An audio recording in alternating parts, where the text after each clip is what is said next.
안녕하세요. 오늘도 사연살롱을 찾아주셔서 감사합니다. 저는 얼마 전 잃어버렸던 가족을 다시 찾게 되었던 한 사람입니다. 무려 지난 15년 동안이나 잃어버렸던 소중한 가족을 되찾은 것이죠. 요즘처럼 나 하나 먹고 살기 바빠 가족들끼리도 왕래가 없어지는 세상에서 제 이야기가 많은 분들에게 귀감이 되길 바라는 마음으로 이렇게 글을 써보게 되었네요. 이번 가정의 달에는 평소 연락 않던 가족들에게도 안부를 묻고 서로 다복하게 지내는 시간을 가지시길 진심으로 바랍니다. 저는 20대 꽃다운 청춘이었을 적에 지역 유지인 시아버지 댁으로 시집을 오게 되었어요. 고등학교를 졸업하자마자 혼담 이야기가 오거더니 얼마 지나지 않아 지금의 남편과 결혼을 하게 된 거였죠. 당시 고등학교까지 교육을 마친 저는 꽤나 괜찮은 신부감으로 마을에서 알아주는 편이었어요. 그 어린 나이에 저도 그걸 알았기에 의리의리한 시댁으로 시집을 오면서 별로 기가 죽지는 않았죠. 그런데 웬걸 시댁으로 들어와 보니 저보다 더 귀한 사람이 있었던 거예요. 바로 저보다 4살 많았던 형님이었죠. 형님은 밖에서 햇빛 한 번도 맞아본 적이 없는 사람처럼 피부가 백옥같이 하얘고 그 시절에 서울서 대학을 나왔을 정도로 엘리트였답니다. 저도 모르는 영어를 척척 알았고 뉴스를 보면 어떤 뉴스든지 전부 알아들을 정도로 똑똑했어요. 그렇다 보니 처음 시집 왔을 때 제가 기대했던 것과는 달리 저는 시댁 집안의 부엌대기가 되었어요. 아주버님과 형님은 이름 있는 기업에서 일하는 흔히 말해 화이트칼라 직장을 가진 사람들이었고 저와 제 남편은 시아버지 정육점 일을 돕거나 집안 잡일을 도맡아 하는 일꾼들이었죠. 시부모님도 당연하게 일 시킬 사람이 필요하면 저희 부부부터 찾곤 하셨답니다.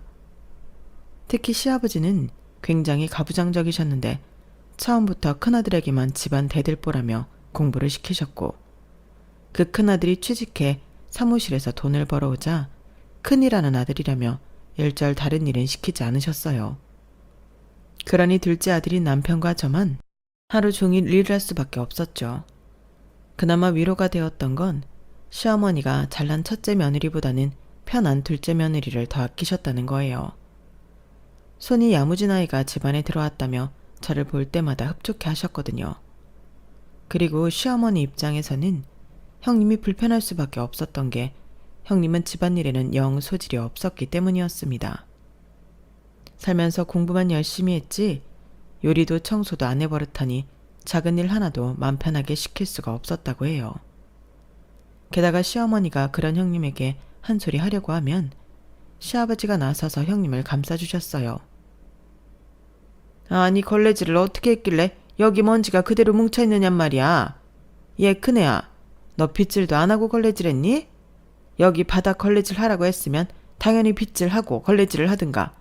아님 걸레질 하면서라도 먼지며 잔쓰레기를 훔치면서 했어야 하는 거 아니니? 그것도 알려줘야 해? 죄송해요 어머님, 제가 빗질을 먼저 할 생각을 못했습니다.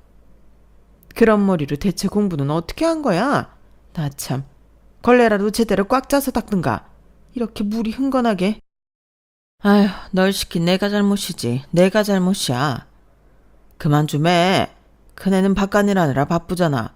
하루 종일 책상에 앉아서 일하다 오는 사람이 그래? 노상 집안일 하는 우리랑 같아?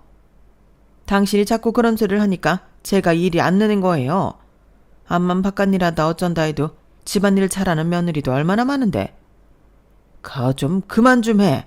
사람이 어떻게 전부 잘한단 말이야. 집안일은 둘째가 손도 야무지고 잘한다며. 그럼 둘째 시켜 둘째. 큰애가 집안일은 좀 못할지언정 이번에도 성과금을 얼마나 받아왔는 줄 알아? 아주 만화님 나셨어 만화님. 시부모님께서 이렇게 언쟁을 하실 때면 형님은 아무 말도 못하고 어깨가 축 처지시곤 했죠. 하지만 당시 어린 나이였던 저는 시아버지의 편애를 받으며 일을 많이 하지 않는다는 이유로 형님을 그다지 좋아하지 않았어요. 그래서 형님의 축 처진 어깨를 보고도 불쌍하다는 생각은 한 번도 들지 않았네요. 그리고 형님이 걸레질이든 요리든 제대로 못하고 망쳐놓으면 결국 그 일을 제가 다시 제대로 해놓아야 했기 때문에 더더욱 형님을 좋아할 수가 없었어요. 시어머니는 저랑은 같이 힘들게 일도 하고 간식거리도 같이 나눠 먹으면서 편하게 지내셨지만 형님이 등장하기만 하면 도끼 눈을 뜨고 형님의 일거수일투족을 지켜보시곤 하셨답니다. 그런 상황이 형님한테는 큰 스트레스였는지 제가 시집온 지 2년쯤 지났을 때부터는 형님이 갑자기 저를 따로 불러내기 시작했어요. 동서, 혹시 저녁에 설거지 끝나면 잠깐 마당에서 볼까? 설거지 끝나면 바로 빨래 개야 하는데 왜요? 아참, 동서 저번에 손이 자꾸 튼다고 그랬지?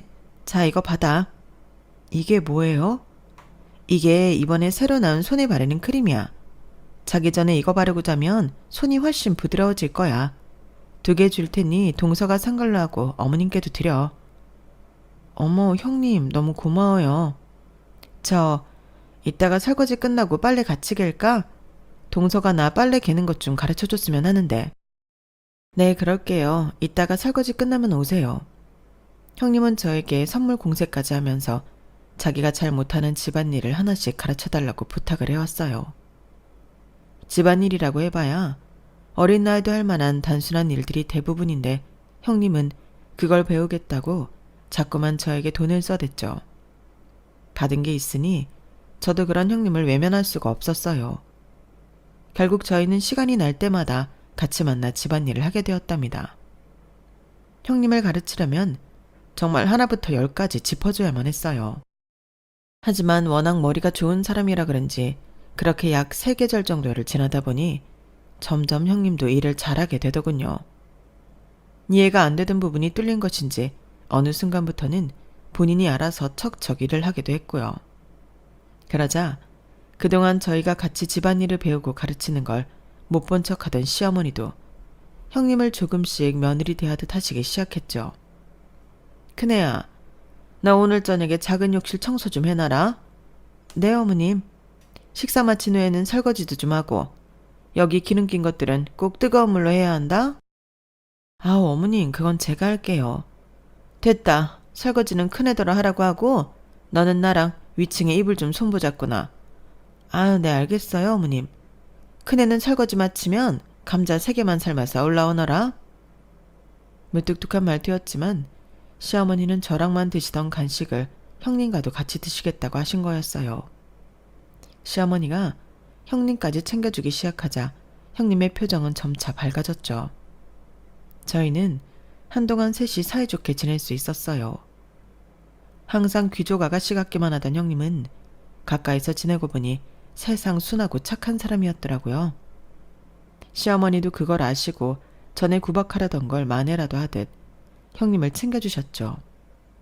여자 셋이 감자든 옥수수든 도란도란 앉아 먹던 그때가 저의 고된 시집살이 중에서 가장 재미있었던 시간이었답니다.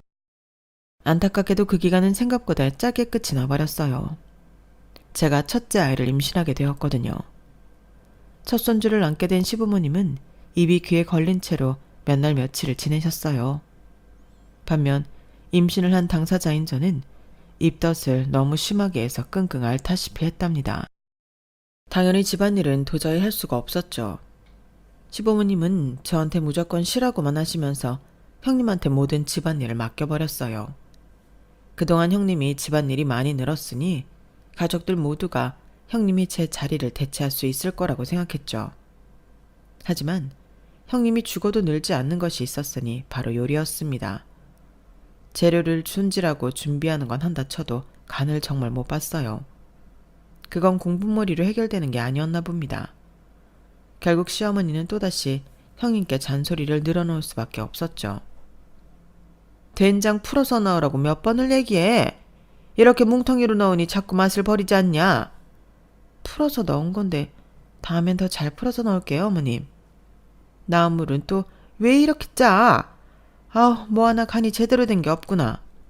제가 다시 간을 봐볼게요. 놔둬라. 다시 냄비에 부어. 이걸 어떻게 내갈 생각을 한단 말이냐? 가서 수저나 놓거라. 이번에는 시아버지도 형님 편을 들어주지 않았습니다. 당시 결혼한 지 5년이 넘어가던 형님은 좀처럼 아이를 가지지 못하고 있었기에 제가 임신하는 순간 시아버지의 우선순위는 화이트 칼라 며느리에서 첫 손주를 가진 며느리로 뒤바뀌어 버렸기 때문이었어요.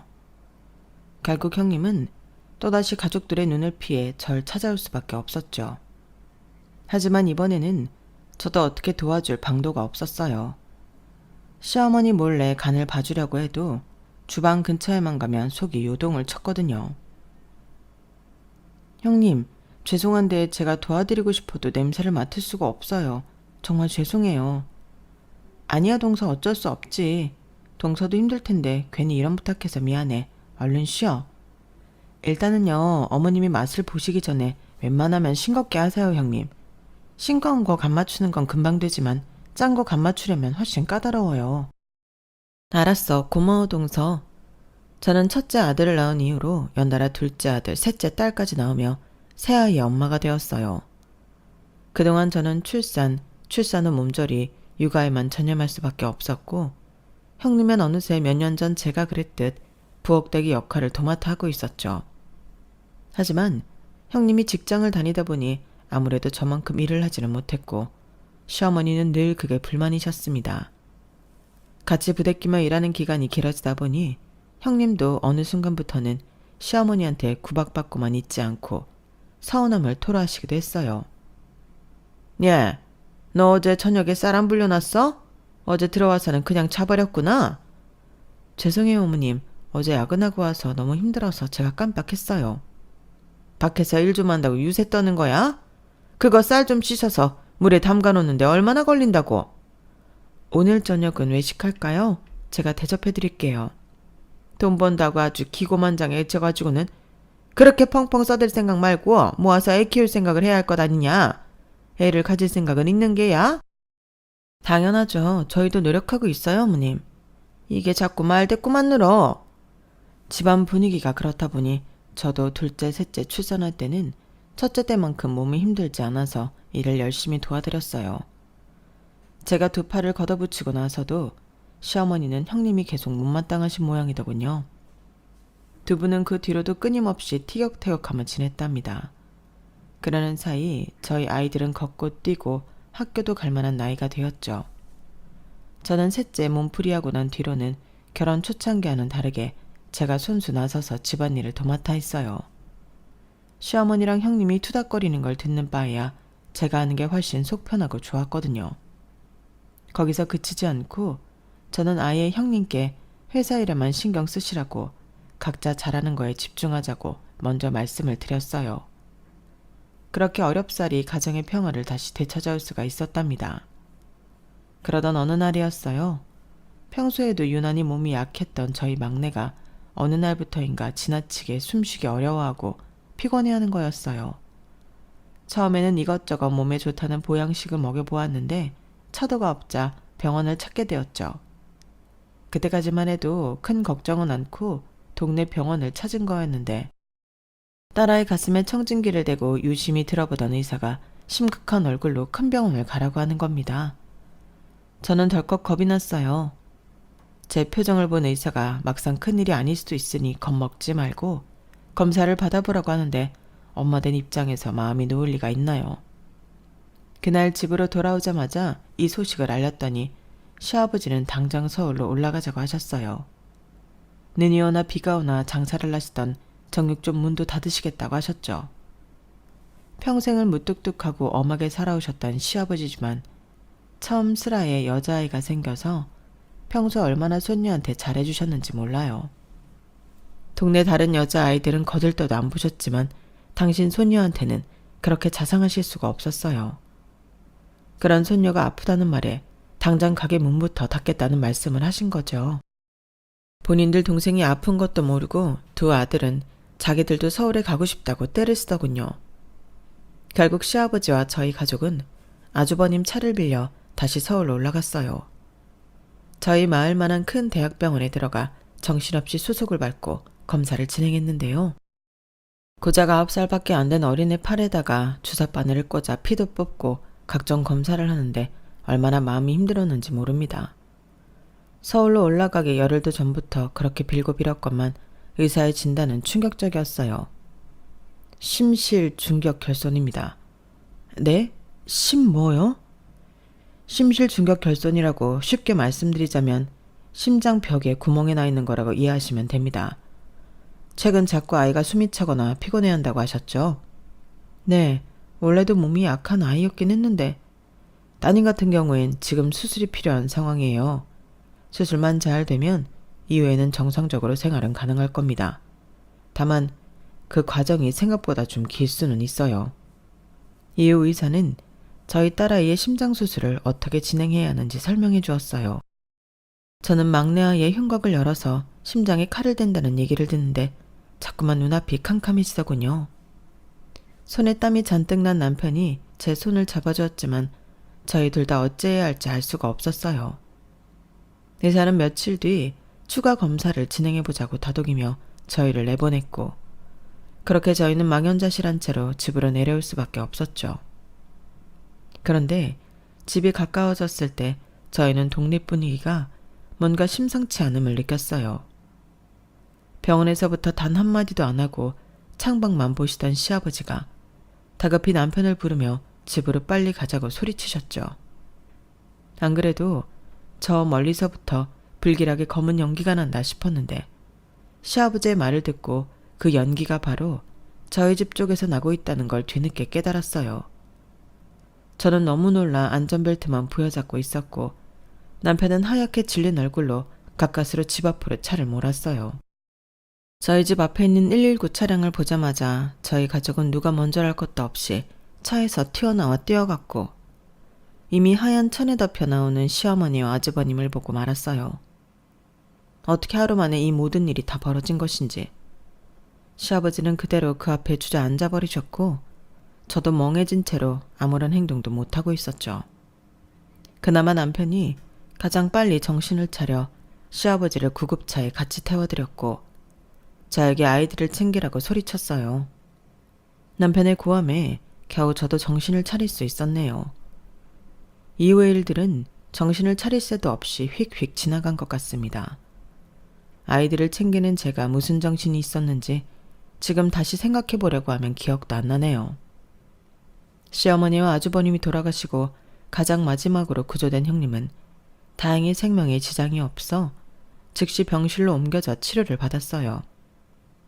나중에 경찰이 설명하길 화재의 원인은 오래된 가스레인지 배선 때문이라고 하더군요. 주방에서 요리를 하시던 시어머니와 아주버님이 화재를 진압하려다 탈출 타이밍을 놓치고 그대로 봉변을 당한 것 같다고 했어요. 그 시간 화장실에 있던 형님은 다행히 생존할 수 있었지만 화장실 문을 열고 나가려다 한쪽 다리에 화상을 입고 유해가스도 많이 마셔 쓰러질 수밖에 없었다고 합니다. 형님은 이틀 만에 깨어났지만 하루 종일 넋이 나간 사람처럼 그저 멍하니 있기만 했어요. 치료를 마치고 집으로 돌아온 뒤에도 형님은 밥 한 술을 편하게 넘기지 못했고 날마다 더 야유어만 갔어요. 하지만 저도 그런 형님을 제대로 보살필 여유가 없었어요. 그 사이 저희 딸의 수술 날짜가 잡혔거든요. 제가 딸의 수술을 준비하느라 정신이 없던 어느 날 형님은 가족들에게 회사에서 서울지사로 발령이 났다며 집을 나가고 싶다고 하더군요. 서울에 올라가서 혼자 살겠다고? 네, 회사 근처에 주택가가 많아요. 저 혼자니까 원룸 하나쯤은 쉽게 구할 수 있을 거예요. 안 된다. 네가 지금 혼자 있다가 무슨 꼴이 날 줄 알고? 한동안은 집에서 다니거라. 출퇴근하면 오며 가며 길바닥에서 잡아먹는 시간이 최소한 4시간이에요, 아버님. 그 회사는 서울서 일할 사람이 너밖에 없다더냐? 생판 외지로 사람을 보내면 거처라도 책임져 주든가. 지금 네 몰골을 봐라. 네가 어떻게 혼자 지낸단 말이야. 시아버지의 말에 남편과 저도 합세해서 같이 형님을 말려보았지만 형님은 그저 죄송하다는 말만 반복하며 고집을 꺾지 않았어요. 결국 시아버지는 최소한 일주일에 한 번은 집으로 전화를 한다는 약속을 수차례 받아내고 나서야 형님을 보내주셨죠. 형님이 서울로 올라가던 날 저는 전날 딸을 데리고 병원에 미리 가 있느라 인사로 제대로 드리지 못했어요. 따로 문자를 드리긴 했지만 형님은 답장이 없었고 놀랍게도 저는 그날 이후로 형님을 오랜 시간 동안 만날 수가 없었습니다. 그렇게 저희의 연은 허무하게 끝이 나는 것 같았죠. 저희 딸은 몇 차례의 큰 수술을 받고 한동안 병원 신세를 졌어요. 수술 부위가 심장이니만큼 비용이 무지막지하게 들게 되더라고요. 아이들이 있을 때는 내색하지 못했지만 혼자 있을 때는 절로 땅이 꺼져라 한숨이 나올 수밖에 없는 거액이었죠. 두 번째 수술을 끝내고 병원 복도 의자에 멍하니 앉아있는데 제 곁으로 시아버지가 오시더군요. 왜 안 자고 여기 나와 있냐? 애미가 흔들리면 애가 더 못 버틴다. 들어가 자거라. 네, 저기 아버님. 아니에요. 저번 수술비 남은 거랑 이번 수술비, 입원비 전부 오늘 계산했다. 네? 아버님이요? 그래. 그러니 그만 들어가 자라. 한숨만 푹푹 쉬고 앉아있지 말고. 아버님, 정말 감사해요. 이 일을 어떻게... 됐다. 나한테 그럴 거 없다. 나도 이만 자러 가마. 당시 화재로 인해 저희 집안이 경제적으로 더 어려워져 시아버지께는 말도 못 꺼내고 있었는데 그렇게 묵묵히 도움을 주실 줄은 몰랐네요. 저희 딸은 덕분에 부족함 없이 치료를 받을 수가 있었답니다. 수년이 걸리긴 했지만 저희 딸은 결국 여느 또래 소녀들처럼 건강을 되찾을 수가 있었어요. 불에 까맣게 타버렸던 저희 저택은 시아버지가 아예 새롭게 현대식으로 리모델링을 하시면서 전부 다 편리한 구조의 집으로 재탄생했죠. 그리고 그날 이후로 저희 집은 절대 가스레인지를 쓰지 않고 인덕션만 사용하고 살았답니다. 그렇게 세월이 흘러 저희 아이들은 전부 성인이 되어 대학을 갔고 15년이라는 세월이 무르르듯 금세 지나가 버렸네요. 그 15년이라는 세월 동안 저는 매년 시어머니랑 아주버님 제사상을 차릴 때마다 형님께 문자를 보냈지만 단 한 번도 답장이 온 적은 없었어요. 저도 어느 순간부터는 형님에게 그저 형식적인 문자만 보낼 뿐 마음으로는 죽은 사람이나 다름없다고 여기게 되었죠. 애 셋을 키우고 집안 유일한 며느리로 정신없이 지내다 보니 잊고 사는 날들도 무수히 많았어요. 남편은 시아버지와 함께 운영하던 정육점을 혼자 도맡아 운영했고 예전이 부족하면 제가 가서 남편을 돕곤 했거든요. 특히 시아버지가 통풍에 걸린 뒤로는 매 끼니마다 통풍 환자에게 좋은 음식으로 시아버지 밥상을 따로 차려드려야 했고 잔병치레도 잦아지셔서 손이 많이 가게 되었죠. 그래도 80이 넘기까지 정정하게 계셨는데 몇 년 전 세계적으로 유행했던 병을 크게 앓고 나신 뒤엔 급격히 건강이 안 좋아지시게 되셨어요. 하필 폐가 약해지시면서 자꾸만 한정길 때마다 독감에 걸리며 고생을 많이 하셨죠. 시아버지는 결국 폐렴으로 세상을 떠나셨습니다. 계속 옆에서 간병을 해드렸던 저는 한순간에 시아버지가 그렇게 떠나실 줄은 몰랐기에 심적으로 굉장히 힘들었어요. 그동안 저희 아이들 학비도 대주시고 무뚝뚝하게 많은 것들을 챙겨주셨던 시아버지셨기에 저희 가족은 전부 굉장히 슬퍼했죠. 장례식장에는 많은 분들이 찾아와 같이 슬픔을 나누어 주셨답니다. 장례가 끝난 뒤 저희는 시아버지가 생전에 미리 유언장을 공증에 맡겨두었다는 변호사 사무실을 찾아갔어요. 그때까지만 해도 유언장의 내용에는 별로 관심이 없고 시아버지 유품을 정리할 생각에 마음이 무겁기만 했는데요. 왜냐하면 당연히 시아버지의 유산은 저희 가족이 물려받을 거라고 생각하고 있었거든요. 그런데 변호사의 말은 저희가 생각했던 것과는 전혀 달랐어요. 고 박노식 씨의 재산 20억은 첫째 며느리인 정영희 씨에게 남긴다고 하셨습니다. 차남인 박정식 씨와 둘째 며느리인 허민숙 씨에겐 박노식 씨의 자가와 정육점 그리고 자택 뒤에 땅을 남기셨어요. 뭐라고요? 잠깐만요. 뭐가 잘못된 거 아니에요? 여기 유언장 내용을 확인해 보시면 됩니다. 현금 자산의 전부는 첫째 며느리 정영희 씨한테 남긴다고 하셨어요.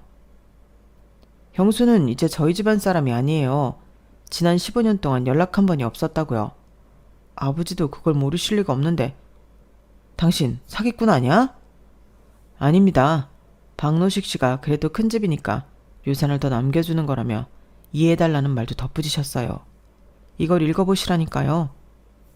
남편은 급기야 변호사에게 화를 내기 시작했고 저는 그런 남편을 겨우 말려서 진정시켰죠.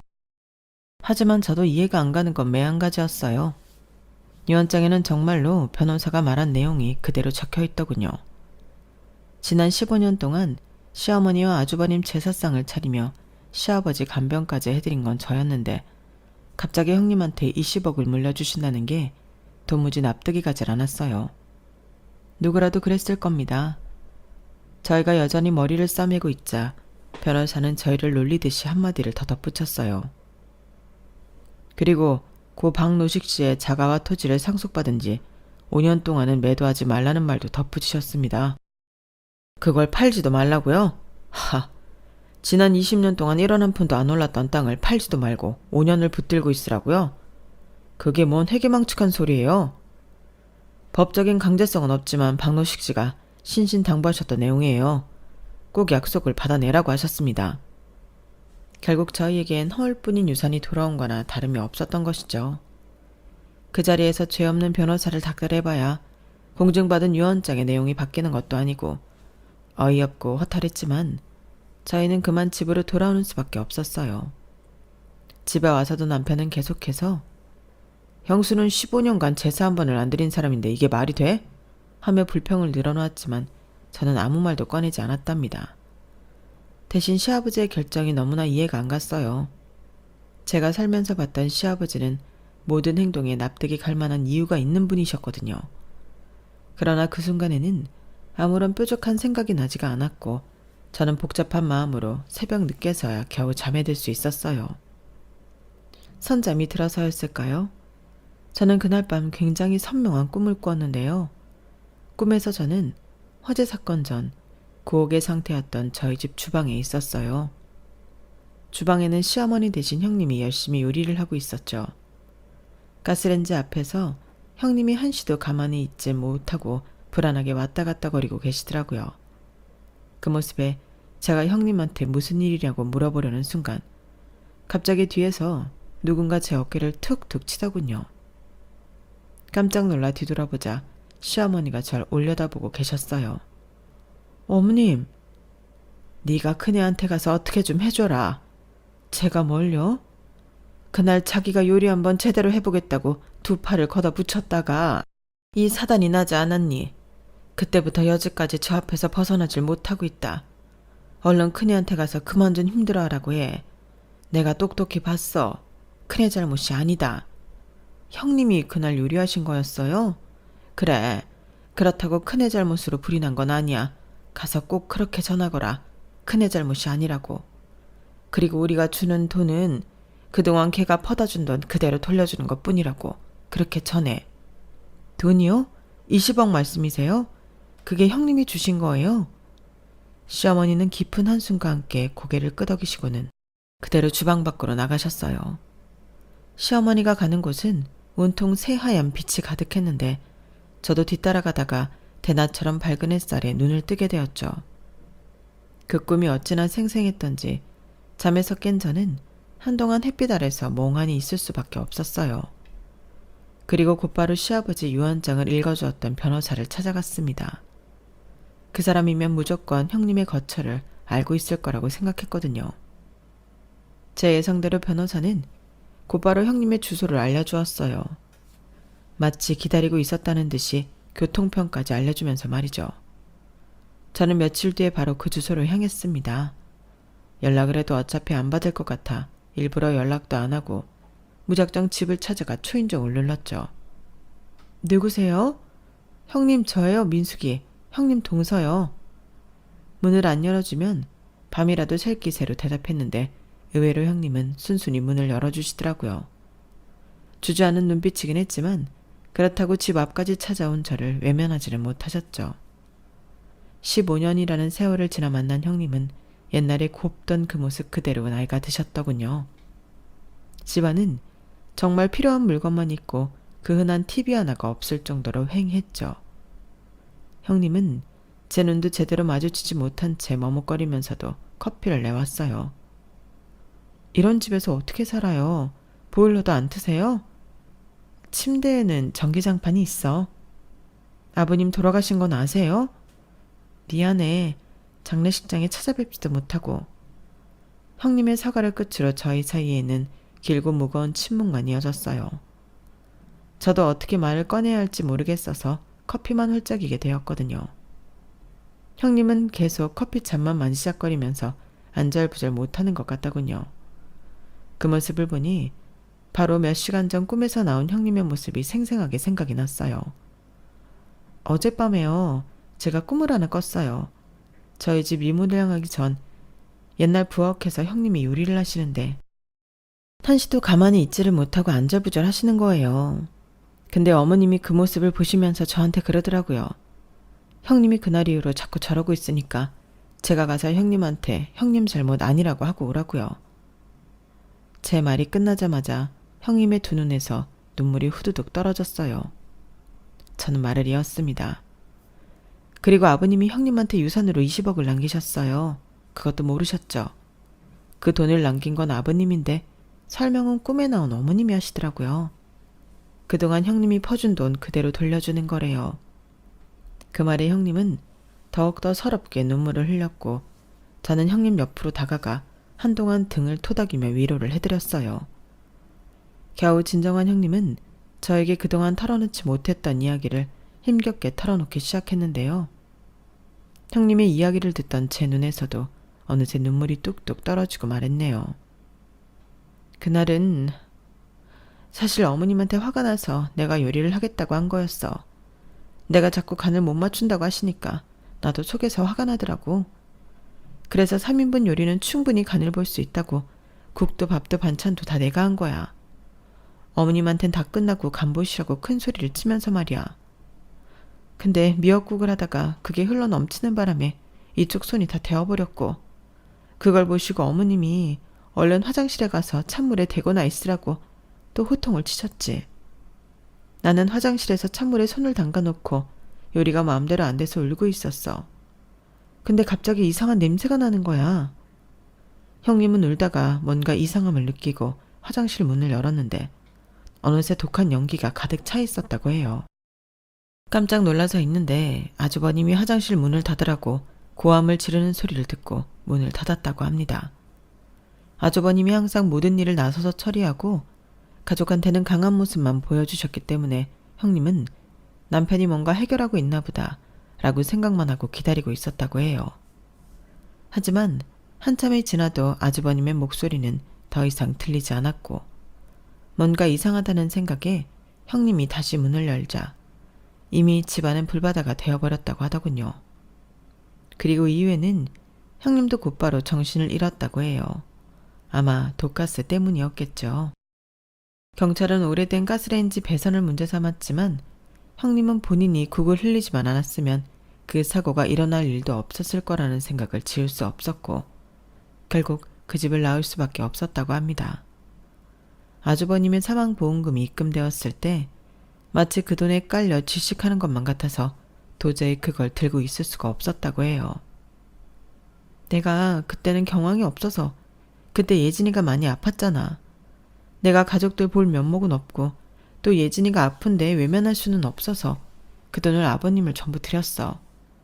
서울에 와서 일하니까 월급은 오르는데 나 혼자 사니까 그 돈을 어디에 쓸 데가 있어야지.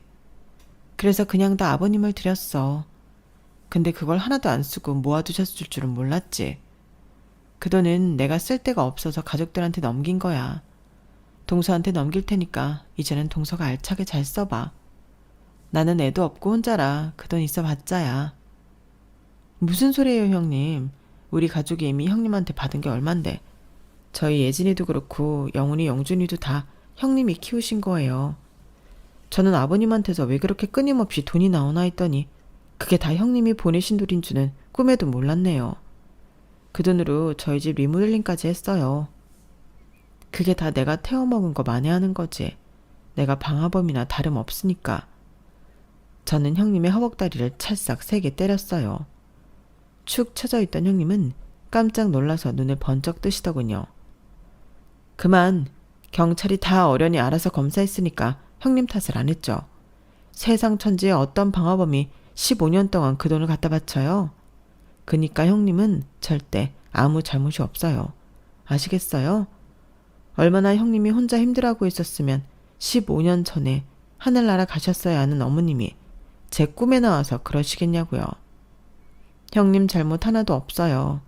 당사자인 어머님이 그렇게 말씀하셨으니까 그런 줄 알아요. 저희 단호한 말에 형님은 또다시 눈물을 뚝뚝 흘리면서 알겠다고 고개를 끄덕이셨어요. 그렇게 저희는 서로 눈물을 한 바가지 흘리며 그간의 모든 오해를 풀었고 장장 15년 만에 형님은 저희 동네로 내려와 가족들과 재회를 할 수 있었답니다. 저에게 그날의 일을 모두 전해들은 가족들은 형님을 진심으로 반겼어요. 남편은 유언장을 보고 형님을 욕했던 게 미안했는지 최고로 좋은 고기를 집에 들고 와서 열심히 구워주더군요. 두 아들과 딸은 어렸을 때의 기억이 별로 없어 어색할 수도 있었지만 그래도 어떻게든 숙모를 반기기 위해 노력해 주었어요. 다들 노력하니 처음 몇 시간만 어색했지 나중에는 옛날처럼 화기애애하고 재밌는 시간을 보낼 수 있었죠. 그렇게 저희는 그날 오랜 시간 동안 잃어버렸던 가족을 되찾아올 수 있었답니다. 이후 형님은 명절 때마다 저희 집을 다시 찾아오기 시작했어요. 16년 만에 시어머니와 아주버님 제사를 지낼 때 또 한 번 눈물을 한 바가지 쏟으시긴 했지만요. 전과는 달리 서로 문자도 자주 하고 서울에 올라갈 일이 있으면 꼭 한 번씩 들러 식사를 같이 하고 내려오곤 한답니다. 이 나이에 저와 또래이면서도 저희 가족 사정을 다 아는 친구가 생긴 것만 같아 어찌나 재밌는지 몰라요. 연휴 기간에도 형님은 저희 집에 와서 한동안 지내다가 올라가셨어요. 아참, 시아버지가 물려주신 집과 땅은 시아버지가 돌아가신 뒤 3년 만에 재개발에 들어가면서 저희 가족에게 엄청난 이익을 안겨주었어요. 재개발 소식이 들려오자마자 저희 부부는 시아버지가 돌아가시면서 저희한테 땅을 팔 시기까지 알려주고 가셨다는 걸 그제야 깨닫게 되었죠. 그 땅을 처분하는 내내 저희가 그동안 시아버지께 툴툴거렸던 게 너무 죄송했고 면목이 없었어요. 어쨌든 감사한 마음으로 집과 땅을 팔았고 그 돈으로 저와 남편은 새로 들어선 아파트에 작은 평수로 이사를 가게 되었는데요. 남은 돈의 일부는 큰아들이 장가갈 때 또 일부는 막내딸이 시집갈 때 보태주었답니다. 그러고도 남은 돈은 저희 부부의 소소한 여유를 즐길 때 쓰고 있네요. 난생 처음 해외여행이라는 것도 가보고 요즘 유행한다는 디저트도 맛도 보러 다니고 형님을 보러 서울에 더 자주 놀러 가기도 하면서요. 지난 불행이 컸던 만큼 저희 가족은 앞으로 행복해지기 위한 노력만 하고 지내고 있답니다. 제 이야기를 들어주신 여러분의 가정에도 늘 행복한 일만 가득하길 바랄게요. 제 이야기를 들어주셔서 감사합니다. 여러분, 사연 댓글에 응원과 현명한 조언 부탁드려요. 좋아요와 구독은 저에게 큰 힘이 됩니다. 오늘도 좋은 일 가득하세요.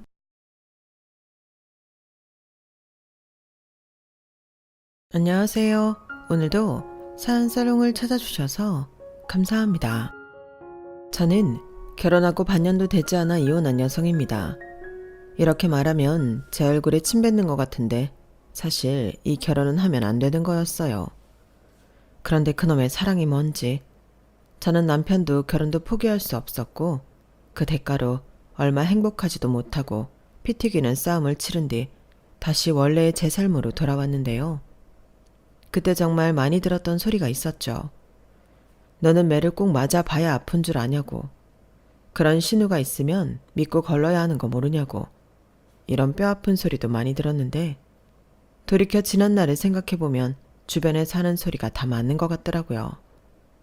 아무리 결혼이 우리가 좋아서 하는 거라지만 가족 중에 골치 아픈 사람이 있다면 하지 말았어야 하는 거였어요. 심지어 신우이랑 저는 결혼 전부터 신경전을 벌이기도 했는데요. 그때 저는 신우랑 싸워서 이길 생각을 하는 게 아니라 깔끔하게 접었어야 했었죠.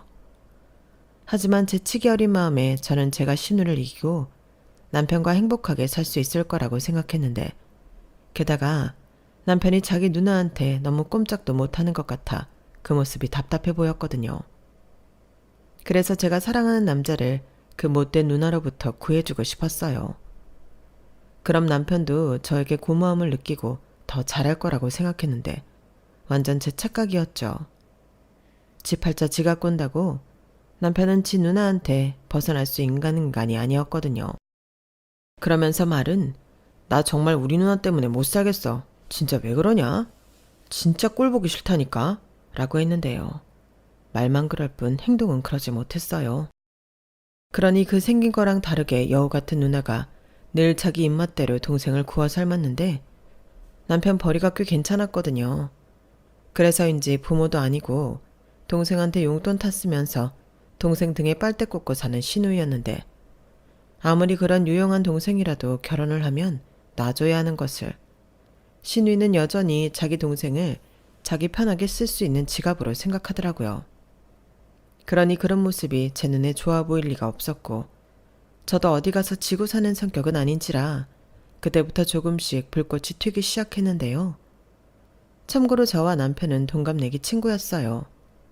친구 사이에서 연인으로 발전해 결혼까지 한 케이스인데 저런 누나가 있는 줄은 연애하면서 처음 알았죠. 솔직히 그전에는 친구이긴 해도 남편에게 관심이 없어서 잘 몰랐거든요.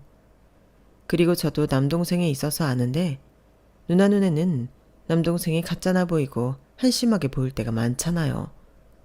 그래서 신우도 말 안 듣는 자기 동생 잡돌이 정도 하는 줄 알았는데 동생을 잡는 게 아니라 동생을 이용하는 누나라는 게 저랑 다르더라고요.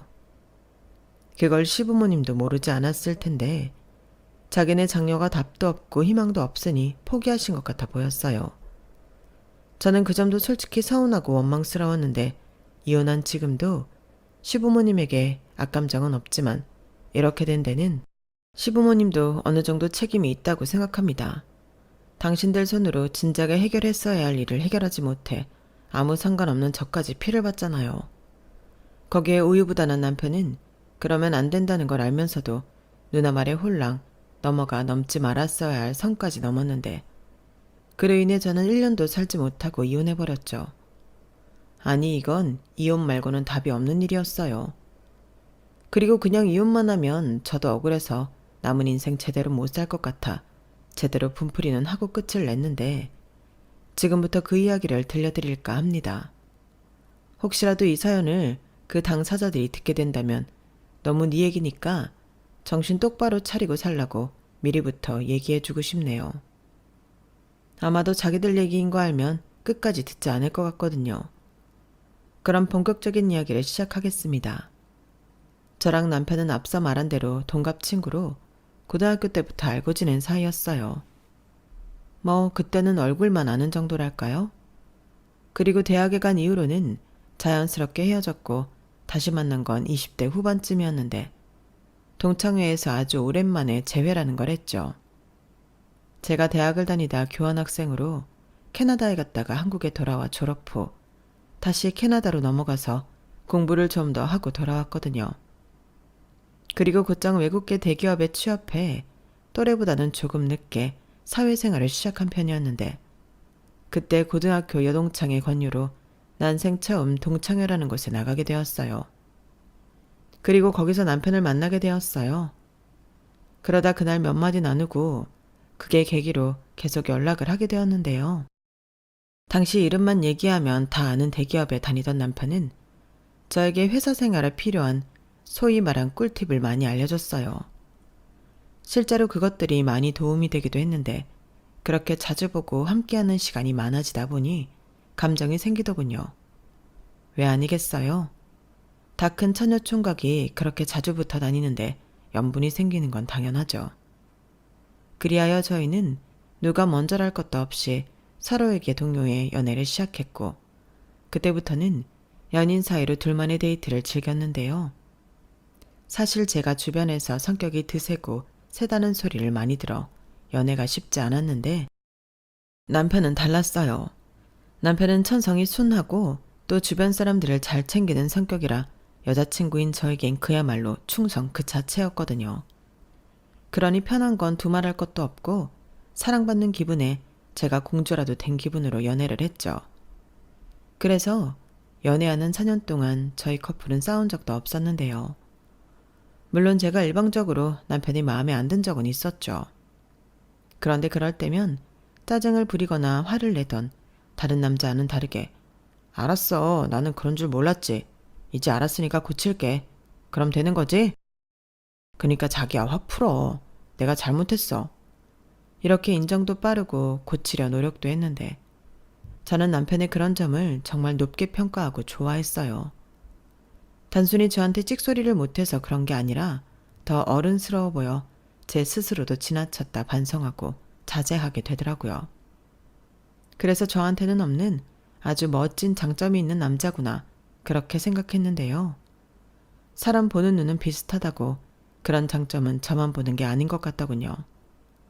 제 주변에서도 야, 너 같은 애 성격 받아줄 사람은 세상 천지 석현이밖에 없어. 너 석현이한테 잘해라. 어디 가서 석현이 같은 애를 만날 거냐? 라며 말했는데 그래서 자연스럽게 저는 결혼까지 생각했어요. 그렇게 저는 우리가 미래를 함께할 사이라고 생각했고 그때가 사람들이 흔히 얘기하는 결혼 정년기 때라 주변에서 친구들이 하나둘 시집 장가를 가는 모습을 보며 저희 둘도 결혼에 대한 진지한 생각을 하게 되었는데요. 저는 일찍이 남편과 결혼을 생각하고 있었기 때문에 사실상 남편이 결혼 얘기를 꺼내길 기다렸어요. 그런데 전혀 생각지 못한 이야기를 남편이 하기 시작하더라고요. 처음 그 소리를 들었을 때는 황당하다 못해 어이가 없었는데 그 말인즉슨 이러했죠. 근데 말야, 나 지금 우리 누나랑 살고 있는 거 알지? 그래서 하는 말인데 우리 결혼하면 당분간은 우리 누나랑 같이 살아도 돼? 이런 말을 들었는데 아니 세상 천지 결혼하고 신우이랑 셋이 신혼생활을 하고 싶은 여자가 어디 있겠어요. 저는 당연히 팔짝 뜨면서 싫다고 분명히 제 의사를 말했어요. 그러자 남편은 금방 난감한 얼굴을 하더니 구차한 이런저런 이야기를 늘어놓기 시작했는데 들으면 들을수록 제 속은 답답하기만 했죠. 나는 정말 궁금해서 물어보는 건데 자기는 정말 이게 말이 되는 소리라고 생각해서 나한테 묻는 거야? 그럼 뭐하러 결혼을 해? 둘이 살고 싶어서 하는 게 결혼 아니야? 세상 천지 신우랑 같이 신혼생활하고 싶은 여자가 어딨어? 아니, 계속 셋이 살자는 게 아니고 당분간만.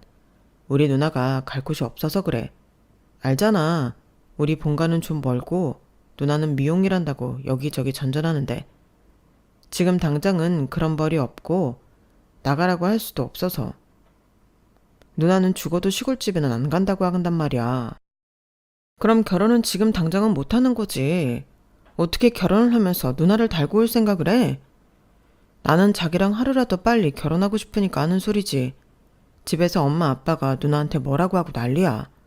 나 결혼해야 하는데 회방 놓지 말고 집으로 내려오라고. 근데 누나가 꼼짝할 생각이 없거든. 오죽하면 엄마가 자기 손으로 끄집어 내린다고 했다니까?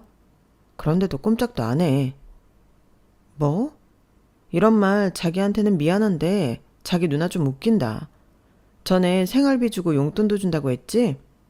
아니, 여동생도 아니고 누나 용돈 주는 동생이 어딨어?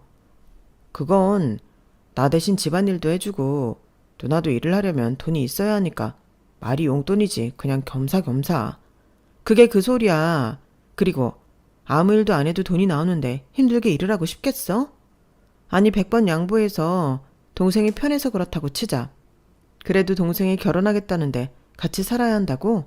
이거 자기 생각이지? 설마 누나도 그러고 싶대? 남편은 제 말에 아무 말도 하지 못했어요. 그러다 우리 누나도 3년 정도 있으면 결혼할 거야. 지금 만나는 형이 있는데 몇 달 전에 영끌에서 피트니스 센터를 차렸대. 그거 자리 잡으면 결혼할 거고. 딱 그때까지만 같이 살면 안 될까? 누나 시집가기 전까지만, 응? 라고 하는데 저는 그때도 흔들리지 않고 싫다고 딱 잘라 말했어요. 그럼 우리 결혼은 3년 있다가 자기 누나 시집간 뒤에 하자. 그럼 되는 거잖아. 나 기다릴 수 있어. 이렇게 말했는데요. 저도 속으로 내심 당장 결혼을 못한다는 생각에 기분이 나빴지만 남편도 그랬나 봐요. 평소 같으면 제가 싫다고 하는 것에 더는 아무 말도 하지 않는데 결혼 얘기는 그 뒤에도 계속 하더라고요. 한 집에 살아도 각자 사는 거니까 상관없지 않냐? 자기 누나 성격 그렇게 나쁘지 않아서 셋이 살아도 불편하게 하지 않을 거다. 이런 식으로 결혼 문제만큼은 자기 뜻을 굽히지 않았는데 저라고 다른 친구들처럼 당장 결혼하고 싶지 않겠어요? 그래도 안 되는 건 안 되는 거라 미루자고 한 건데 며칠 뒤 뜻밖의 제안을 받았죠. 그건 바로 신우가 밥을 한번 셋이 같이 먹자고 했다는 거였는데요. 당장 결혼해라 마라 같이 살자 이런 얘기는 하지 않을 테니 미래의 가족이라고 생각하고 편하게 밥을 먹자고 했어요. 그리고 저는 그런 생각이라면 괜찮겠다 싶어 알겠다고 하고 약속 장소에 나갔죠. 솔직히 남편의 누나라는 사람이 어떻게 생긴 사람인지 궁금했거든요. 그런데 미용 쪽 일을 하는 사람이라 그런지 엄청 화려하게 꾸미고 나왔는데 말투도 그렇고 편하게 밥을 먹기는 개뿔. 제 기를 죽이겠다고 나온 거라는 걸 단번에 알 수 있었어요. 그리고 제가 또 걸려오는 싸움을 마다하지 않는 타입이라 그때부터 네가 이기냐 내가 이기냐 기싸움을 하기 시작했는데요. 상대인 신우도 제가 보통은 아니라는 걸 느낀 것 같더군요. 그리고 초장부터 예의는 밥 말아먹고 무례하기 짝이 없었는데 내가 나이도 많고 서열로도 위니까 말 편하게 할게. 내 동생이랑 동창이라고? 근데 들어보니 외국물 좀 먹었다더라? 라고 하더라고요. 어쩐 말도 생긴 것과 똑같이 격이 떨어지던지. 저는 그래도 같은 사람은 되기 싫어 예의를 갖춰 대답했어요. 네, 교환학생으로 갔다 오고 대학 졸업 후 공부를 더 하고 싶어서 다시 갔다가 2년 뒤에 들어왔어요. 아, 공부? 정말 공부만 하다 왔어? 집이 좀 사나 보네. 근데 내가 듣기로 외국물 먹은 여자는 좀 걸러야 한다고 하던데. 그래서 솔직히 좀 걱정했어. 네? 그게 무슨 말씀이세요? 왜 말귀 못 알아듣는 척을 해? 막말로 외국에서 행시를 어떻게 하고 지냈을지 누가 알아? 거기에선 외국 남자랑 사귀었니? 혹시 막 물란하게 그런 건 아니지? 누나, 그게 무슨 소리라는 거야? 왜 그런 말을 해? 나도 그런 건 안 물어봤어. 으이그 이런 순디가 너는 네 여자친구 과거 안 궁금해? 누나도 참 그만 좀 해.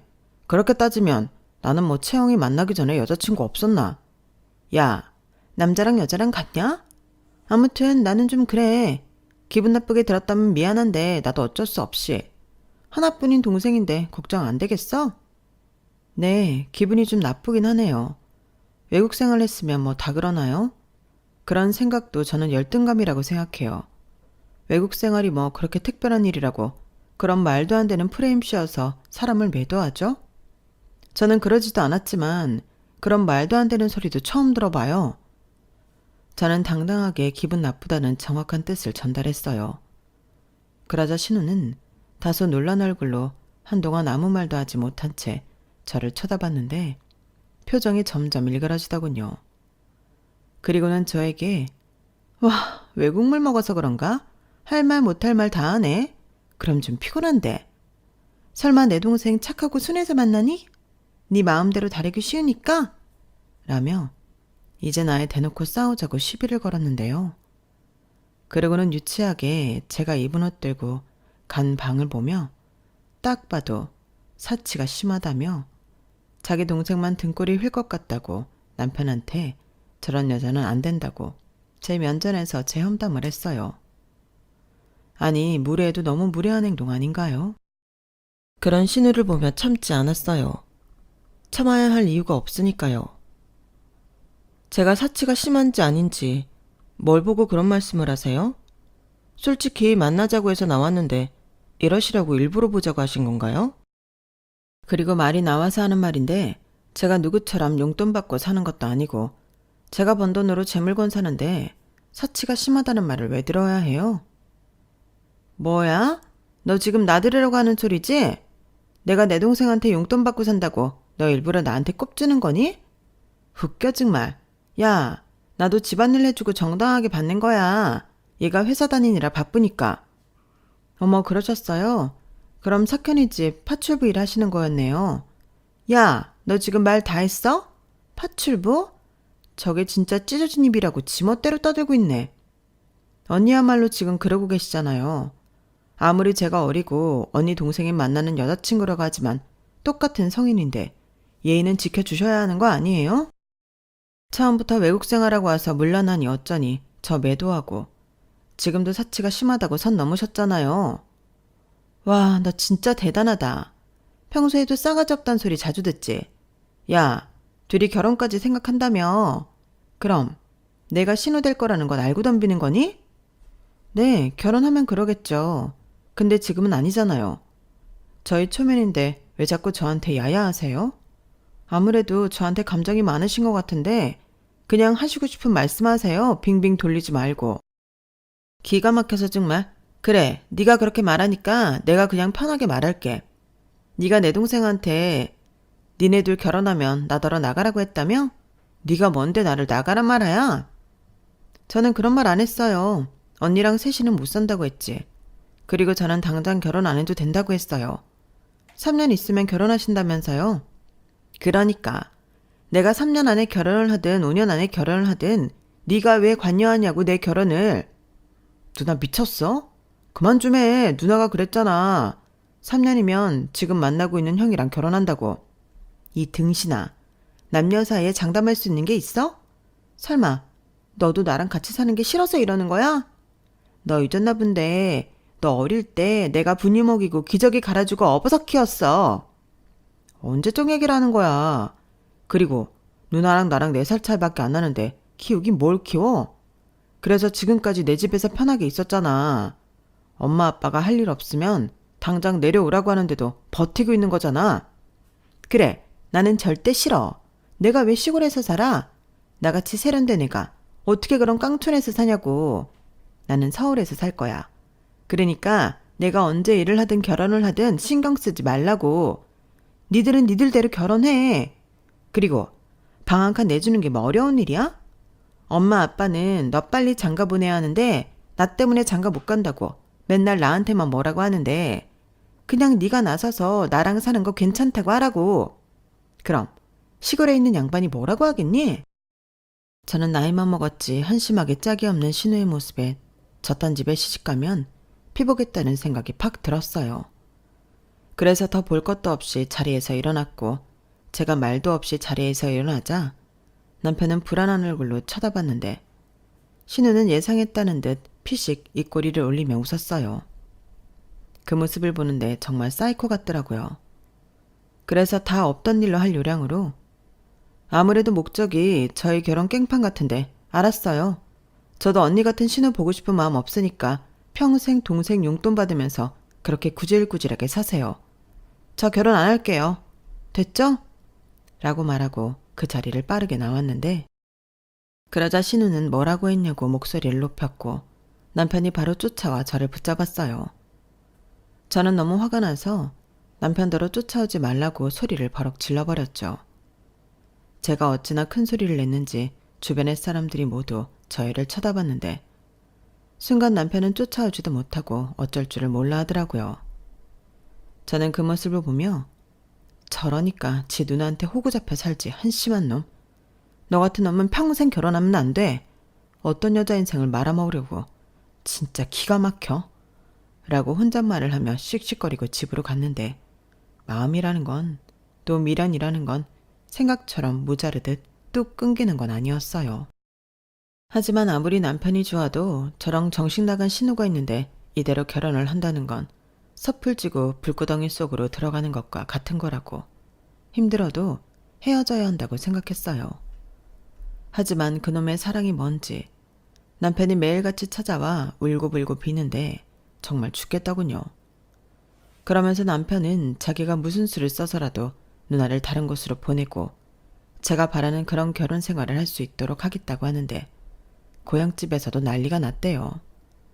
신우는 자기 부모한테 제가 싸가지가 없고 외국에 나가 물란하게 놀다 온 애라며 결혼시키면 큰일 난다고 한 모양이었는데 시부모님은 네 말을 어떻게 믿냐고 괜히 가운데서 수작 부리지 말고 집으로 당장 내려오라고 했답니다.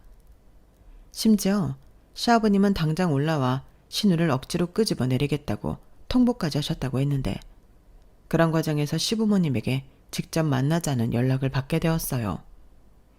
제가 결혼을 못하겠다고 한 걸 들으시고는 사과도 할 겸 얼굴을 꼭 보고 싶다고 하시더라고요.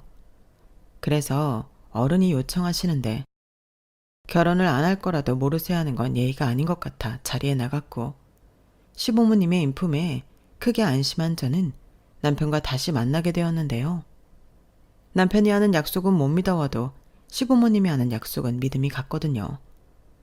그리고 시어머니가 걱정하지 말라며 신우 단속은 당신이 알아서 하시겠다. 그렇게 제 손을 잡고 말씀해 주시는데 성품이 너무 좋아 보이셔서 결혼해도 괜찮을 것 같은 확신이 들었죠. 보통 신우도 신우지만 시어머니가 별로면 그 결혼은 망한 거나 다름없잖아요. 그런데 시어머니 성품을 보아하니 남편의 순하고 어진 성격이 여기서 나온 것 같더라고요. 그럼 신우는 누굴 닮았냐 하신다면 그건 시아버님은 닮은 것 같더군요. 성격이 불같으시고 욱하는 면이 있는 것 같은데 신우처럼 말도 안 되는 억지는 부리지 않으셨어요. 오히려 남한테 민폐 끼치는 걸 누구보다 싫어하시는 것 같았는데 이건 또 제가 좋아하는 성격이었죠. 남편이 착하고 순해서 좋긴 한데 맺고 끊음이 확실하지 않아 답답할 때가 덜어 있었거든요. 그런데 시아버님은 호불호가 강한 성격에 책임 소지도 분명하게 하시는 편인 것 같았는데 저는 그런 성격을 좋아해요. 제가 그런 편이니까요. 그래서 이런 시부모님이라면 또라이 같은 신우도 괜찮겠다 싶었고 저랑 헤어진 동안 마음고생이 심했는지 부쩍 야인 남편을 보며 저는 결혼을 결심했어요. 그렇게 저희 두 사람은 결혼하고 반반 비용과 대출을 부담해 신혼 전세 아파트를 장만했는데 신우는 싫다고 저항했지만 시골 고향집으로 내려갔죠. 하지만 자기 부모를 어떻게 구워 삶았는지 한 달 만에 신우가 다시 올라왔고 저희랑 사는 게 아니라 시부모님이 월세 보증금을 해줘서 원룸으로 더 지내게 되었는데 월세는 네가 벌어서 해결하라고 그러다 월세 못 내서 보증금 다 까먹으면 시집을 가든 집으로 내려오든 하라고 하셨다는데 그 이후부터는 골치가 아팠어요. 한참 좋아 죽겠는 신혼이었는데 느닷없이 불청객이 돌아왔으니 저희 신혼 생활에도 빨간불이 들어왔죠. 신우가 걸핏하면 저희 신혼집에 와서 제 살림에 딴지를 걸었거든요. 이거 왜 여기 있어? 얘가 생각이 없네. 살림은 이렇게 하면 안 되는데. 어머, 냉장고는 더 대박이네. 이게 냉장고야 음식 쓰레기통이야? 형님, 왜 그러세요?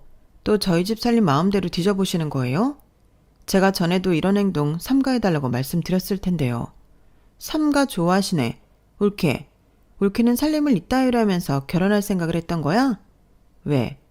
고고한 옳게는 이런 건 하찮아서 신경을 안 쓰나? 하찮은 게 아니라 저도 바빠서요. 그리고 자꾸 이러시면 저도 형님 불편해서 저희 집에 오시라고 못해요. 어머 웃겨? 내 동생 집에 내가 오는데 네가 뭔데 나를 막아? 여기 형님 동생 집이기도 하지만 제 집이기도 해요. 저희 반반 비용 부담하고 대출금도 반반 내는데 한쪽이 불편하다고 하면 못 오시는 거죠. 정말 질린다. 그래, 너 잘났어. 넌 네 위에 아무도 없지? 도대체 석현이 쟤는 그 똑똑한 머리로 왜 너 같은 여자를 만났다니? 정말 이해가 안 간다. 신우는 제 말에 또 기분이 상했다며 팽 하고 돌아갔어요. 그러면서 야무지게 제가 사다 놓은 간식이며 생필품을 몰래 훔쳐갔는데 정말 미치겠더라고요. 그래서 남편한테 내가 폭발하기 전에 누나 단속하라고 일러뒀는데 남편도 아씨 누나는 정말 왜 그러는 거야. 내 인생에 도움이 안 돼. 라며 자기 누나 때문에 짜증을 냈죠. 그리고 신우는 제가 결혼 후 본격적으로 남매 사이를 이간질한다며 불만을 표현했는데 다행히도 신우 말에 귀 기울이는 이는 가족 중 아무도 없었어요. 그러니 신우만 또 억울하다고 펄쩍 뛸 뿐이었죠. 그러다 결혼 후 3개월이 좀 지났을까? 남편이 갑자기 부쩍 살이 찐 것 같다며 운동을 하겠다고 했는데요. 하긴 결혼 후 10kg 가까이 쪄서 저도 남편에게 다이어트를 권하고 있을 때였어요. 그런데 50% 할인해준다는 말에 남편은 홀랑 넘어가 신우의 남자친구가 운영한다는 휘트니스 센터에 등록했는데 위치가 저희 집이랑 좀 멀었거든요. 그런데 회사랑은 제법 가깝다며 남편은 퇴근 후 운동하고 아예 씻고 집에 오면 편하다고 말했고 다른 사람도 아니고 아는 사람이라 라커도 무료로 쓰게 해주고 편의도 많이 봐준다며 좋아하더라고요. 그래서 뭐 그런 결정은 남편의 뜻을 존중하자 싶었는데 이게 제 이혼의 서먹이 될 줄은 꿈에도 몰랐어요. 저희 남편이 참 한성실하는 성격인데 확실히 처음엔 바로 눈에 보이는 효과도 있고 운동에 제법 재미를 붙이는 것 같더라고요. 그리고 몸이 편하니 욕심이 난다며 매일도 모자라 주말까지도 운동을 하러 갔는데 운동하러 간 사람이 늘 함흥차사였어요. 주변에서는 운동이라는 게 한번 중독되면 그렇다고 지금 한참 재미있을 때라며 저한테 같이 운동을 하던 저만의 취미를 하라고 했는데 신혼이라 저는 남편이랑 같이 데이트를 하고 싶었어요. 같이 운동하는 것도 데이트가 될 수 있겠지만 그런 거 말고 차 타고 드라이브도 가고 예쁜 스팟에 가서 사진도 찍고 뷰 좋은 카페에서 맛있는 커피랑 디저트도 먹고 싶었거든요. 그런데 그럴 시간이 좀처럼 나지 않으니 저는 슬슬 짜증이 났고 남편은 알았다며 운동하는 시간을 줄이겠다고 약속했지만 전처럼 그 약속은 잘 지키지 않았어요. 게다가 휘트니스 센터에서 친해진 사람들이 있다며 운동 끝나고 술도 마시고 오고 친목 어쩌고 하면서 핸드폰을 끼고 있는데 그때 이상한 촉이 탁 오더라고요. 그리고 전에 없던 남편의 핸드폰에 패턴이 걸려있는 걸 알게 되었는데요. 저는 원래 연애할 때도 남편 핸드폰을 뒤져보는 그런 후진 행동은 하지 않았거든요. 그런데 우연히 제 실수로 바닥에 떨어진 남편 핸드폰에 패턴이 걸려있는 걸 보고 좀 의아했고 왜 보지 말자 싶으면 보고 싶은 게 사람 심리라고 그게 뭐라고 엄청 궁금했어요. 그래서 그 패턴을 알아내고 싶었는데요. 저는 몇 번의 실패 끝에 자기 전에 남편의 패턴을 푸는 모습을 보고 이거구나 했죠. 그리하여 남편이 잠든 후에 남편 핸드폰을 가지고 나와 거실에서 풀어서 확인을 했는데요. 세상에나 신우가 남편한테 여자를 소개해줬다는 걸 알게 되었어요. 아주 커플이 쌍으로 제 남편을 그 여자랑 엮어주려고 혈안이 되어 있더라고요. 그리고 그즈음 신우가 저희 집에 발길을 끊었다는 것을 깨달았는데 뒤로 이런 대왕 호박씨를 까고 있다는 걸 그때 알았죠. 그리고 남편은 처음엔 철벽을 치는 것 같더니 점점 마음이 움직이는 모양새였는데요. 그러면서 저한테 걸리면 큰일 난다고 자기 누나한테 불안감을 호소하는 대화를 발견했어요. 그때 신우가 남편에게 보낸 톡의 내용도 참 기가 막혔죠. 불안할 것 없어. 너는 너무 순진한 게 문제야. 걔는 더하면 더했지. 너 하나로 만족하지 못한다니까? 그리고 네가 순진해서 몰라. 원래 결혼하면 자기 가정 지키면서 걸리지 않게 뒤로 호박씨 까고 그래. 그니까 괜히 멍청하게 들키지 말고 평소대로 해. 이렇게 자기 동생을 부추기고 있더라고요. 게다가 자기가 소개해준 그 여자가 얼마나 쿨하고 괜찮냐며 자기는 사실 그 여자가 자기 올케가 되길 바랬다며 저는 싸가지가 없어서 싫다고 적어두기도 했는데 기가 막혔어요. 누군 자기를 좋아하냐고요. 그리고 혹시나 싶어 그 여자 사진이 있을까 사진 갤러리를 뒤져봤는데 더블 데이트라도 했는지 넷이 같이 찍은 사진도 떡 하고 거기에 있었어요. 넷이 술을 얼마나 마셨는지 냈다 눈깔이 돌아 있었는데 그 여자가 제 남편 팔을 부여잡고 좋아 죽겠다는 듯 기댄 건지 안긴 건지 미세한 틈도 없이 밀착해 사진을 찍었더군요. 그걸 다 확인하는데 손이 부들부들 떨렸어요. 태어나 처음으로 느껴보는 분노였는데 왜 사람이 이성의 끈이 끊어진다고 하잖아요. 저는 그때 그게 뭔지 알았어요. 그리고 바람핀 상대 여성과의 대화도 있었는데 정말 피가 거꾸로 솟더군요. 보고 싶다, 안고 싶다. 아무리 그리지만 여기에 적기 민망한 표현들이 가득했는데 결혼한 지 얼마나 됐다고 남편은 그 여자와 스릴 넘치는 연애를 하며 즐기고 있었어요. 지 누나한테는 들킬까봐 불안하다고 호소하더니 그 여자랑 대화하는 창에는 그런 불안은 전혀 느껴지지 않더라고요. 아니, 오히려 저랑 있을 때는 느끼지 못했던 허세도 그 여자한테는 부리는 것 같았는데 소름이 돋았죠. 그리고 저는 그 이후 증거를 모으기 위해 인내의 시간을 가져야만 했어요. 확실한 증거가 있어야 한다고 생각했거든요. 그러면서 하루하루 지옥에 떨어진 기분이었는데 사람들은 신혼이라 얼마나 좋냐고 제 속도 모르고 부럽다고 지금 많이 즐기라고 하더라고요. 즐기기는 개뿔. 저는 남편 외도 증거를 찾기 위해 혈안이 되었는데 그날부터 밤마다 저는 남편 핸드폰을 뒤져보는 게 일이었어요. 그리고 그날은 신우가 TV라며 와이프 속이는 몇 가지 변명을 그럴싸하게 코칭하는 내용이 대화글에 있었는데 기가 막히게 그 다음날 남편이 저에게 1박 2일 출장에 잡혔다고 하는 겁니다. 신우가 출장 간다고 팔고 하루 놀다 오자고 바람을 넣은 글을 제가 봤거든요. 장소도 어쩜 똑같이 강원도였는데 속에서는 천불이 올라왔지만 저는 웃으며 알았다고 했어요. 그리고 저도 그날 회사에 휴가를 내고 남편을 미행했는데 아주 넷이 재밌어 죽더군요. 뒤에서 제가 다 보고 있다는 건 꿈에도 모르는 눈치였어요.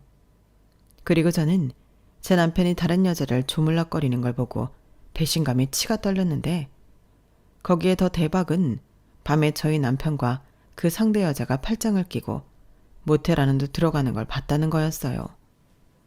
솔직히 짐작은 했거든요. 마누라까지 속이고 여행 간 남자가 건전하게 놀겠어요. 물론 제가 객실 안까지 들어가 확인한 건 아니었지만 그때부터 저는 그 이후의 일은 상관이 없었어요.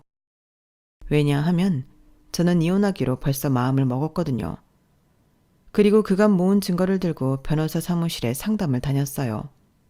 다들 하나같이 저의 혼인 기간을 듣고 기가 막혀 했는데 그 중에서 가장 이 상황에 광분을 하던 변호사님에게 도움을 받기로 계약을 했죠. 이혼도 이혼인데 할 수 있는 건 전부 하고 싶었거든요. 그리고 남편 핸드폰에서 그 내연녀 번호를 알았기 때문에 상간녀 위자료 소송도 가능했는데요. 처음엔 주소도 모르고 소송하고 싶어도 못하는 줄 알고 상담했다가 주소를 몰라도 소송이 가능하다는 걸 알게 되었어요. 일단 전화번호를 알면 법원을 통해 필요한 정보 조회를 할 수 있다고 하더라고요. 그리하여 저는 상간녀와 남편, 신우한테까지 소장을 작성해 발송했고 남편이 회사로 소장을 받았기 때문에 난리가 났나 보더군요. 일부러 그렇게 했거든요. 그러자 남편은 깜짝 놀랐고 저에게 허겁지겁 달려와 잘못했다고 손이 발이 되도록 빌었는데 자기가 귀신에 홀린 것 같다며 당장 정리하겠다고 하더군요. 그러면서 맹세코 저에게 부끄러운 짓은 하지 않았다는 개소리를 했는데 웃음밖에는 나오지 않았어요. 모텔은 갔지만 잠은 자지 않았다는 거잖아요. 그러든지 말든지 저는 상관이 없었는데 남편은 자기가 그 선만 안 넘은 걸로 되면 이혼을 안 할 수 있을 거라고 믿는 눈치였어요. 하지만 그게 되나요? 자기 배우자 속이고 다른 이성을 만났으면 제 경우엔 플라토닉 사랑을 나눴어도 외도라고 생각하거든요. 그래서 이런 헛수고 그만하고 소송할 거면 너도 변호사 선임하고 그게 아니면 협의 이혼하자고 했는데 남편은 앵무새처럼 미안하다는 말만 연거푸 반복했어요. 그리고 제가 자기 사과를 받아주지 않자 자기 누나 얘기를 하기 시작했는데요. 누나가 만나보라고 해서 만났는데 누나 때문에 분위기에 휩쓸린 것 같다고 억울하다고 하는 거예요. 정말 기가 막혀서. 그럼 지가 한 건 다 누나 때문인가요? 물론 저는 신우한테 가장 큰 책임이 있다고는 생각했어요. 저희 결혼의 파탄 원인은 전부 신우가 제공한 거니까요. 그런데 이 인간은 필사적으로 매달리며 울먹였고 미안해. 누나가 아무리 옆에서 바람을 넣어도 넘어가면 안 되는 거였는데 내가 당장 그 여자 정리하고 헬스도 그만 갈게. 우리 아직 신혼이잖아. 내가 잘할게. 응? 라고 했는데요. 저는 우리 아직 신혼이잖아. 그 말에 뚜껑이 열렸어요. 알면서 그런 짓을 했냐고 바로 따져 물었죠. 그리고 왜? 아주 좋아 죽던데. 나랑 헤어지고 그 여자 만나. 형님은 그 여자가 올케였으면 좋겠다고 했잖아. 아주 딱이네. 그러니까 니들끼리 재미나게 살고 나는 좀 빼줘라. 라며 쏘아붙여주고 그 자리를 피했는데요. 결국 이혼 소송이 시작되었어요. 남편이 이혼은 절대 못한다고 버텼거든요. 그리고 내 남편과 바람핀 그 여자도 저에게 연락을 해왔는데 제가 자기한테 상간녀 소송을 할 줄 몰랐나 보더라고요. 그리고 한다는 말이 저도 유부남 만나고 싶지 않았어요. 근데 진미 언니가 하도 자기 동생 자랑을 하면서 만나보라고 해서 몇 번 만났는데 아무튼 죄송해요. 저 절대 언니 몰아내고 석현 씨 차지할 마음은 없었어요. 다신 석현 씨 안 만날게요. 저 위자료 드릴 돈 없어요. 이렇게 부탁드릴게요. 소송 취하해 주시면 안 돼요? 라며 신우를 또 팔았는데 정작 신우는 저한테 아무런 연락도 하지 않더군요. 저는 살짝 그게 의아하긴 했는데 저도 버틸 수가 없었겠죠. 연락도 없이 회사 앞까지 찾아왔더라고요. 그런데 머리 꼬라지를 보니 살짝 이상했는데 아니나 다를까 가발을 쓰고 왔더군요. 알고 보니 집에서 시부모님이 머리를 밀어 절에 보내겠다고 하셨고 저한테 빌던 그 상간녀가 언니 때문에 소송당했다며 상간녀 위자료를 신우더러 물라고 했나 보더라고요. 자기 위자료에 상간녀 위자료까지. 신우는 전에는 볼 수 없던 저자세로 빌기 시작했는데 소송들만 다 취하해주면 평생 제 눈에 띄지 않고 살겠다고 하더군요. 자기는 제가 너무 괘씸하고 어떻게든 혼을 내주고 싶어서 그랬다고 하더라고요. 옳게 미안해. 정말 미안해. 나는 그냥 잠깐 옳게 좀 혼내주려고. 내가 설마 내 동생한테 정말로 바람 피우라고 여자를 붙였겠어? 아니야. 운동할 때 혼자 있으면 가기 싫고 꾸준히 못하니까 그냥 알고 지내라고 가볍게 소개한 거지. 고은이 걔도 내 동생이랑 정말로 어쩌고 싶은 마음 없어. 그건 내가 장담해. 그러세요? 근데 세상 어떤 여자가 그 말을 믿을까요? 그리고 설령 그게 진짜라고 해도 저는 싫어요. 제가 왜 그걸 믿고 마음을 바꿔야 해요? 저는 안 믿고요. 제가 당한 만큼 다 받고 이혼할 거예요. 이렇게 제발 마음 좀 바꿔줘. 안 그럼 나 정말 죽어. 지금 석현이도 그렇고 엄마 아빠도 그렇고 고은이까지 나만 죽이겠다고 덤비는데 내가 살겠니? 올케도 나 거진 거 알잖아. 내가 앞으로 옳게 말이면 죽는 신용이라도 할게. 그러니까 이혼하지 말고 고은이 상간녀 소송 취하해줘. 어? 제발 이렇게 사정할게. 진짜 미치겠네. 제가 싫다고 몇 번을 얘기해요. 왜 말을 못 알아듣지? 동생한테 저한테 걸리지 않도록 이리저리 코칭하더니 이렇게 될 줄은 모르셨어요? 나는 형님이 다 계획이 있는 줄 알았는데 저희 이혼시키고 다시 동생 등골 파드시려고 그런 거 아니었어요? 그래서 저는 그렇게 해드리려고 그랬죠. 근데 정말 신박하지 않아요? 제 이혼 소송 담당하는 변호사님이랑 사무장님도 그러시더라고요. 세상에 이런 막 나가는 누냐가 어딨냐고요. 그런데 제가 그걸 왜 봐줘요? 석현이 그 내연녀 형님 중에 가장 악질이고 가장 나쁜 건 형님이에요. 그러니까 대가도 제일 크게 받아야죠. 옳게 제발 그럼 나 죽어. 신우이는 아이처럼 방방 뛰며 자기 죽는다고 앓는 소리를 했어요. 저는 그런 모습을 보며 더 오만정이 떨어졌는데 남의 인생 망치려고 작정한 사람이 그 정도 깡도 없이 저랬나. 그냥 저 인간이 너무 싫더라고요. 그래서 저는 다시는 찾아오지 말라고 하고 또다시 찾아오면 그땐 경찰에 신고할 거라고 큰 소리를 쳤는데 그날 저녁 시어머니에게 연락이 왔어요. 자식 교육 잘못 시켜 미안하다고 하시면서 정말로 이혼할 거냐고 다시 기회를 주면 안 되겠냐고 하셨는데 저는 그러고 싶지 않다고 말씀드렸어요. 결혼한 지 얼마나 됐다고 우리 사이에 신뢰와 믿음이 있겠냐고요. 그런데 이대로 문제를 덮고 결혼 생활을 계속한다면 저는 계속 이 일을 곱씹으며 살아야 할 것 같다고 죄송하다고 말씀드렸는데요. 시어머니는 아무 말도 하지 못하셨어요. 그저 미안하다고 그 말밖에는 하지 못하시더라고요. 그리고 이혼 소송이 이루어지는 가운데 신우와 그 내연녀가 서로 얼싸안고 머리끄댕이 잡으려 개싸움을 벌였다는 말도 들었는데 콧방귀만 나오더군요. 서로 좋다고 뒤로 호박씨 깔 때는 언제고 다 큰 어른들이 뭐하는 짓인가 한심해 보였어요. 그리고 남편 역시 누나랑은 원수지간이 되어가는 듯 했는데 남편은 저에게 그 점을 계속 어필했지만 저는 상대도 하지 않았어요. 저랑 상관없는 일이었으니까요. 그리고 그 시점부터 저는 남편과 한 집에 있기 싫어서 친정으로 들어가 지내고 있었는데 친정 부모님도 바람은 초정의 끝장을 내놓는 게 좋다고 제 의견에 찬성해 주셨어요. 한 번이 어렵지 한 번 바람 피운 놈은 또 피운다고 저희 엄마가 엄청 싫어하셨는데 그래서 하루빨리 이혼하고 싶었어요. 그러면서 제가 높게 평가했던 남편의 순하고 착한 성품이 저를 잡는 줏대였고 한심한 성격이라는 걸 알게 되었는데 저는 끝까지 법으로 싸워서 원하는 걸 다 얻어냈어요. 덕분에 독한 년, 피도 눈물도 없는 싸가지 없는 년, 별소리를 다 들었지만 저는 상관하지 않았네요. 그러거나 말거나 짓거리라고 내비뒀어요. 그러자 신우는 더 더 열받아 혼자 지랄 발광 별짓을 다 했는데 남편은 저랑 눈도 못 마주쳤죠. 지는 아직도 미련이 남았다며 언제든지 다시 돌아오라는 소름 끼치는 말을 했는데 저는 죽었다 깨어나도 그럴 일은 없을 거라고 확실하게 말해줬어요. 자기 누나가 저한테 어떤 감정을 갖고 있는지 뻔히 알면서 거기에 놀아나다니 너는 평생 아무 여자도 만나지 않고 계속 누나한테 호구 잡혀 사는 게 좋을 것 같다고 조언도 해줬죠.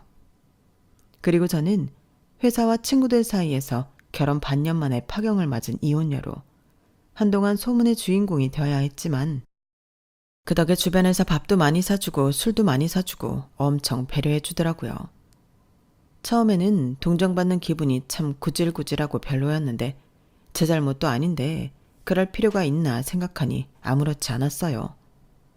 오히려 내 주변에 이렇게 나를 생각해주는 사람이 많았나 새롭게 알게 된 것도 있었는데 그 이후로는 다시 제 생활로 돌아와 열심히 살고 있습니다. 요즘은 퇴근 후 건강과 정신 수양을 위해 요가도 배우고 있는데 그 때문인가? 요즘 예뻐졌다는 말을 부쩍 자주 듣고 있어요. 예쁘다고 하는데 싫어할 여자는 없잖아요. 그래서인가 요즘 부탁하지도 않는 소개팅 자리를 자꾸 주선해 주시는데 저는 앞으로 당분간은 남자를 만날 생각이 없어요. 뭐 앞으로 평생 그러겠다는 결심을 한 건 아닌데 믿었던 도끼에 발등을 찍힌 이 후유증이 완전히 사라질 때까지는 저는 제 자신을 더 많이 사랑해 주려고요. 요즘 들리는 소문에 제 전남편이었던 그놈은 결혼하자마자 바람핀 파렴치범으로 소문이 나서 회사도 그만뒀다 하는데 지가 자초한 일이니 알아서 극복하길. 그리고 그 사이코 같은 신우는 부디 자기보다 더 고약한 상대 만나서 천배 만배 아니 만만배 더 고생하며 살았으면 좋겠네요. 이상 제 아주 짧았던 유쾌하지 못한 결혼과 이혼 사연이었어요. 그리고 이 일을 겪으면서 저 역시도 좀 더 내면적으로 성장해야겠다는 필요성을 느꼈는데요. 비록 이혼 경력은 생겨버렸지만 제가 남은 인생 멋들어지게 살 수 있도록 여러분들이 응원해 주시면 감사하겠습니다. 그럼 지금까지 제 이야기 함께 해주셔서 감사한 마음 전해드리고요. 늘 건강하시고 행복하세요. 감사합니다. 여러분, 사연 댓글에 응원과 현명한 조언 부탁드려요. 좋아요와 구독은 저에게 큰 힘이 됩니다. 오늘도 좋은 일 가득하세요.